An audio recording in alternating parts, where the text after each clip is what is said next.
Assalamualaikum warahmatullahi wabarakatuh. Kami mahasiswa Universitas Tadulako, Fakultas Teknik Jurusan Arsitektur, Prodi S1 Arsitektur. Dengan saya Reski Adwinur, NIM F221230041. Saya Ladawiyah dengan NIM F221230032. Saya Firdan Fadila dengan NIM F221230011. Di video kali ini kami akan membahas tentang dasar-dasar ketiga dalam proyek konstruksi, yang membahas tentang keselamatan dan kesehatan kerja dalam sebuah proyek konstruksi, yang memuat teori dan studi kasus tentang dasar-dasar ketiga dalam proyek konstruksi. Berikut ini adalah teori mengenai pengertian dari ketiga atau keselamatan dan kesehatan kerja. Yang pertama, definisi dari FLIPO menekankan pentingnya standar yang jelas dan penegakan hukum yang tegas dalam K3. Ini menunjukkan bahwa K3 bukan hanya sekedar peraturan, tetapi juga membutuhkan tindakan nyata untuk memastikan kepatuhan. Selanjutnya, menurut ILO memberikan pandangan yang lebih luas tentang K3, yaitu sebagai sebuah ilmu yang melibatkan antisipasi, evaluasi, dan pengendalian risiko.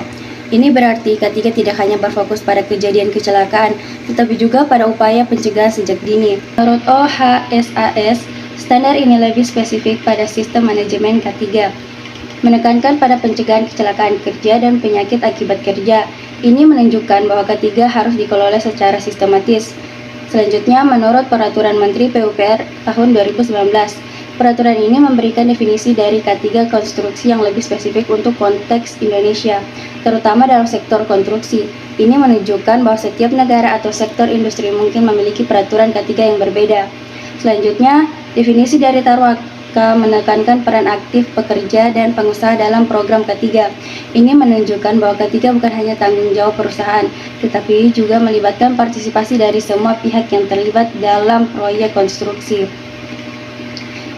Dari berbagai definisi ini, dapat disimpulkan bahwa K3 konstruksi adalah suatu upaya yang komprehensif untuk menciptakan tempat kerja yang aman dan sehat bagi para pekerja konstruksi. K3 melibatkan berbagai aspek, mulai dari penetapan standar, pencegahan risiko, hingga partisipasi aktif dari semua pihak yang terlibat. Pada studi kasus kami mendapatkan perusahaan dengan nama CV Reski Utama, yaitu sebuah perusahaan yang bergerak di bidang pengadaan konstruksi bangunan, dengan nama proyek yaitu pembangunan MCK, yaitu Mandi Cuci Kakus, di kawasan Excel Tomini di Kecamatan Parigi, tepatnya di Desa Pilawa Baru. Total anggaran proyek sebesar 150 juta rupiah. Anggaran khusus untuk K3 dialokasikan sebesar 3 juta hingga 4 juta rupiah. Ini melibatkan berbagai pihak, mulai dari pemilik proyek, konsultan, kontraktor, pengawas dinas, mandor, tukang, hingga pekerja lapangan. Apa itu identifikasi bahaya? Identifikasi bahaya merupakan proses sistematis untuk menemukan dan mengidentifikasi semua potensi bahaya yang ada di lingkungan kerja. Tujuannya adalah untuk mencegah terjadinya kecelakaan kerja dan penyakit akibat kerja. Menurut standar OHSAS, memberikan 6 cara untuk mengendalikan risiko dalam proyek konstruksi. Yang pertama adalah eliminasi, yaitu cara paling efektif yaitu menghilangkan sumber bahaya secara total. Yang kedua adalah substitusi, mengganti bahan atau alat yang berbahaya dengan yang lebih aman. Yang ketiga adalah engineering, yaitu merekayasa ulang proses kerja untuk mengurangi risiko. Yang keempat adalah pengendalian teknis, yaitu mengisolasi risiko dengan mengubah arah penyebaran bahaya. Yang kelima adalah administratif, yaitu membuat prosedur kerja yang aman untuk membatasi kontrak dengan bahaya. Yang terakhir adalah alat pelindung diri atau APD, yaitu memberikan perlindungan pribadi kepada para pekerja. Dari keenam cara pengendalian risiko dalam proyek konstruksi, para pekerja konstruksi MCK di Excel Tomini Kecamatan Parigi menggunakan sistem APD atau alat pelindung pribadi bagi para pekerja konstruksi. Prosedur kerja aman. Menurut Ramli 2010, adapun cara untuk mengantisipasi yaitu dengan menerapkan SOP K3, yaitu dengan dilakukannya pengendalian risiko untuk meminimalkan risiko. Pengendalian risiko yang wajib dilaksanakan di proyek adalah 1. Menggunakan alat pelindung diri seperti sepatu safety, helm, sarung tangan, masker, body harness, dan rompi reflektor. 2. Pengendalian administrasi seperti operator dan pekerja mempunyai surat izin operasi atau SIO, sertifikat ahli dan terampil. Setiap peralatan yang dipergunakan harus mempunyai surat izin layak operasi atau SILO. memasang rambu peringatan dan bahaya seperti penerangan yang cukup.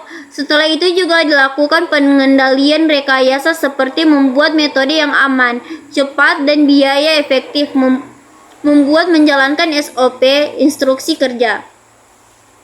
Alat pelindung diri atau APD konstruksi sangat penting untuk melindungi pekerja dari berbagai bahaya di lokasi proyek. Setiap jenis APD memiliki fungsi spesifik, seperti helm melindungi kepala dari benturan, kacamata melindungi mata dari serpihan, debu, dan bahan kimia, masker melindungi saluran pernapasan dari debu dan bahan berbahaya, sarung tangan melindungi tangan dari luka dan bahan kimia, sepatu safety melindungi kaki dari benda tajam dan tertimpa benda berat. Rompi safety membantu pekerja terlihat jelas. Airplug atau air move melindungi telinga dari suara bising. Pakaian kerja melindungi tubuh dari percikan api dan kotoran. Harness and tali pengaman mencegah jatuh dari ketinggian. Identifikasi bahaya dan resiko. Menurut Waruwu dan Yumita 2016, jenis-jenis kecelakaan kerja yang telah terjadi pada bidang industri konstruksi adalah sebagai berikut. A. Tertimpa barang dari atas. B. Jatuh, terpleset, dan terinjak. C. Terkena barang yang roboh ataupun runtuh. D. Terjadi kontak langsung antara tubuh dengan benda yang bersuhu panas dan bersuhu dingin. E. Terjatuh dan terjepit. F. Tertabrak dan terkena benturan yang keras. Adapun klasifikasi kecelakaan kerja berdasarkan tingkat keparahannya, menurut Ihsan 2020 yaitu 1. Fatal atau meninggal, kecelakaan yang menyebabkan kematian tanpa memperhitungkan tenggang waktu antara terjadinya kecelakaan dengan meninggalnya korban. 2. Berat, kecelakaan kerja berat yakni kecelakaan kerja yang mengalami amputasi dan kegagalan fungsi tubuh seperti patah tulang, cacat, hingga amputasi. 3. Sedang, kecelakaan kerja sedang yaitu kecelakaan yang membutuhkan pengobatan dan perlu istirahat selama dari 2 hari, seperti terjepit, luka sampai robek, dan luka bakar. 4. Ringan, kecelakaan kerja ringan merupakan kecelakaan kerja yang membutuhkan pengobatan di hari itu dan dapat melakukan pekerjaannya kembali atau istirahat kurang dari 2 hari, seperti terpleset, tergores, terkena pecahan beling, terjatuh, dan terkilir. Menurut pihak yang terlibat di proyek MCKX Sail Tomini bahwa belum ada kecelakaan kerja selama proyek konstruksi berlangsung. Kemudian materi yang berikutnya ialah lingkungan kerja yang aman dan sehat. Yang pertama, menurut Niti Setimo tahun 2000, lingkungan kerja adalah segala sesuatu yang ada di sekitar pekerja yang dapat mempengaruhi dirinya dalam menjalankan tugas-tugas yang diembankan. Dan ada beberapa indikator lingkungan kerja. Yang pertama ialah penerangan, yang kedua suhu udara, yang ketiga suara bising, yang keempat penggunaan warna, yang kelima ruang kerja, yang keenam keamanan gerak, yang ketujuh hubungan karyawan dengan atasan, dan yang terakhir adalah hubungan karyawan dengan sesama pekerja. Kemudian poin yang kedua, berdasarkan hierarki pengelolaan Chun Li Peng, menurut Chun Li Peng ada beberapa metode pengelolaan limbah. Yang pertama adalah reduction, merupakan cara terbaik dan efisien dalam meminimalisir limbah yang dihasilkan. Jadi, pada metode reduction ialah dengan penggunaan material atau bahan secara maksimal sehingga meminimalisir limbah yang dihasilkan. Kemudian yang kedua ialah reuse, adalah pemindahan kegunaan suatu barang ke kegunaan lain. Jadi proses ini ialah dengan pengolahan sisa pengalihan penggunaan material yang dialihkan ke kegunaan lain, sehingga juga meminimalisir limbah yang dihasilkan. Kemudian yang ketiga ialah recycling, adalah pemrosesan ulang material lama menjadi material baru. Jadi sisa-sisa material tadi yang telah dihasilkan digabungkan ulang sehingga menjadi material baru yang bisa digunakan kembali, sehingga meminimalisir terjadinya pembengkakan limbah. Kemudian yang keempat ialah landfilling. Jadi landfilling adalah pilihan terakhir yang dapat dilakukan dalam pengolahan limbah, yakni pembuangan ke tempat penampungan akhir.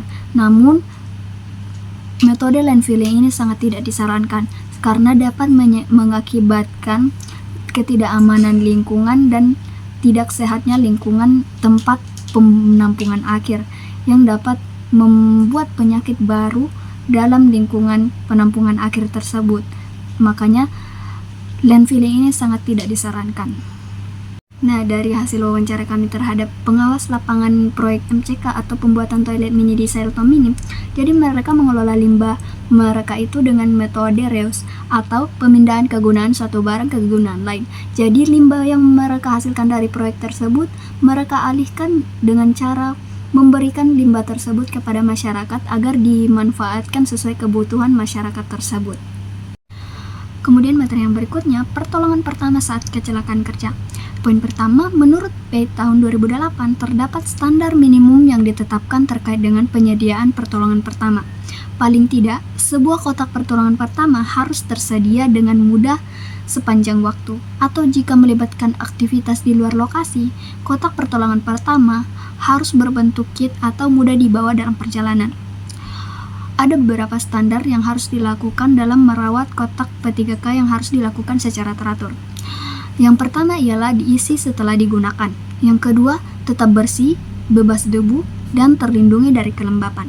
Yang ketiga, disediakan dengan mudah dan dapat diakses. Yang terakhir, bersifat portable dan tidak boleh dikunci. Nah, dari hasil wawancara kami terhadap pengawas proyek MCK atau pembuatan toilet mini, mereka selalu menyediakan kotak P3K di sekitar lokasi proyek, sehingga jika terjadi hal yang tidak diinginkan, mereka dapat melakukan pertolongan pertama dengan sangat cepat. Ini adalah sebuah metode yang sangat disarankan saat berada di lokasi proyek. Kemudian yang kedua, mempersiapkan sarana evakuasi dalam bentuk tandu, dan tandu tersebut telah ditempatkan dekat dengan kotak P3K agar memudahkan akses saat dibutuhkan. Nah, dari hasil wawancara kami di proyek MCK ini, mereka juga menyediakan tandu yang dapat digunakan sewaktu-waktu. Kemudian materi berikutnya adalah keselamatan kerja khusus. Nah, keselamatan kerja khusus ini terbagi atas 4 bagian, yakni yang pertama keselamatan kerja pada pekerjaan ketinggian, yang kedua keselamatan kerja pada pekerjaan penggalian, yang ketiga keselamatan kerja pada pekerjaan pengelasan, yang keempat pekerjaan kerja pada penggunaan alat berat. Nah, yang pertama keselamatan kerja pada pekerjaan ketinggian. Sesuai dengan Peraturan Menteri Nomor 9 Tahun 2016 Pasal 28 Ayat 2, sistem penambat harus mampu menahan sebuah beban minimal 15 kN. Pemasangan angkur adalah tindakan pertama sebelum bekerja dengan akses tali. Titik pemasangan angkur harus disesuaikan dengan karakter angkur yang akan digunakan. Kedua, keselamatan kerja pada pekerjaan penggalian. Menurut OSHA tahun 1926, kecelakaan kerja adalah suatu kejadian yang tidak terencana saat melakukan sebuah pekerjaan dan dapat menyebabkan kerugian bagi diri sendiri maupun sekitar yang berupa cedera ataupun kerusakan alat dan material. Jenis-jenis kecelakaan kerja pada pekerjaan galian tanah menurut OSHA antara lain, yang pertama, tertimbun galian, yang kedua tertimpa beban material, yang ketiga tergelincir dalam galian, yang keempat kekurangan oksigen dalam galian, yang kelima menghirup kandungan gas beracun dalam tanah, yang keenam tersengat aliran listrik, yang ketujuh alat berat terguling ke dalam galian, yang ketiga keselamatan kerja pada pekerjaan pengelasan. Tukang las dan para pekerja lain harus dilindungi dari mengisap uap dan gas yang berlebihan akibat pengelasan dan pemotongan. Yang keempat, pekerjaan kerja pada penggunaan alat berat. Menurut Undang-Undang Nomor 29 Tahun 2000 tentang penyelenggaraan jasa konstruksi, bahwa pekerjaan dengan risiko tinggi adalah pekerjaan konstruksi yang dalam pelaksanaannya dapat membahayakan keselamatan umum. Pekerjaan dengan teknologi tinggi adalah pekerjaan konstruksi yang dalam pelaksanaannya banyak menggunakan peralatan berat dan tenaga ahli maupun tenaga terampil. Nah, dari keempat poin ini yang terdapat pada lapangan dari hasil wawancara kami ialah pengelasan. Nah, dalam metode mereka menerapkan saat pekerjaan pengelasan, mereka harus menggunakan kacamata safety khusus untuk pekerjaan pengelasan, sehingga melindungi mata dari kerusakan akibat radiasi dari sinar pengelasan. Nah, itu sangat bagus diterapkan pada pekerjaan ini. Selain menjaga keselamatan, juga menjaga keamanan. Nah, kemudian dari selain poin ketiga ini, menurut hasil wawancara kami, satu poin pertama, kedua, dan keempat itu lumayan tidak terlalu diterapkan karena pada proyek ini ialah tergolong proyek kecil, sehingga penerapan keselamatan ini tidak perlu terlalu difokuskan. Dari materi dalam PPT yang telah kami paparkan, dapat disimpulkan bahwa K3 konstruksi adalah suatu sistem yang terintegrasi dan diatur oleh peraturan perundang-undangan yang bertujuan untuk menjaga dan melindungi pekerja konstruksi dari risiko bahaya di tempat kerja. Materi dasar K3 konstruksi mencakup pemahaman tentang berbagai aspek, mulai dari identifikasi bahaya dan risiko hingga penanganan kecelakaan kerja dan penerapan prosedur kerja aman. Tujuan utama dari penerapan K3 konstruksi adalah untuk menciptakan lingkungan kerja yang aman dan sehat bagi semua pekerja, mengurangi angka kecelakaan kerja, serta meningkatkan produktivitas dan kualitas pekerjaan. Dengan memahami dan menerapkan prinsip-prinsip K3, perusahaan konstruksi dapat meminimalkan kerugian akibat kecelakaan kerja, baik dari segi finansial maupun non-finansial. Sekian materi dari kami. Wabillahi taufiq wal hidayah. Wassalamualaikum warahmatullahi wabarakatuh. Sabar, jangan dulu. Teknik arsitektur. Satu orang saya bicara. Teknik arsitektur, prodi S1 arsitektur.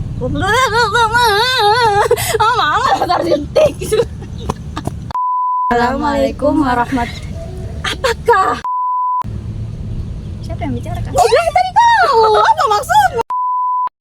Kami generasi emas Indonesia.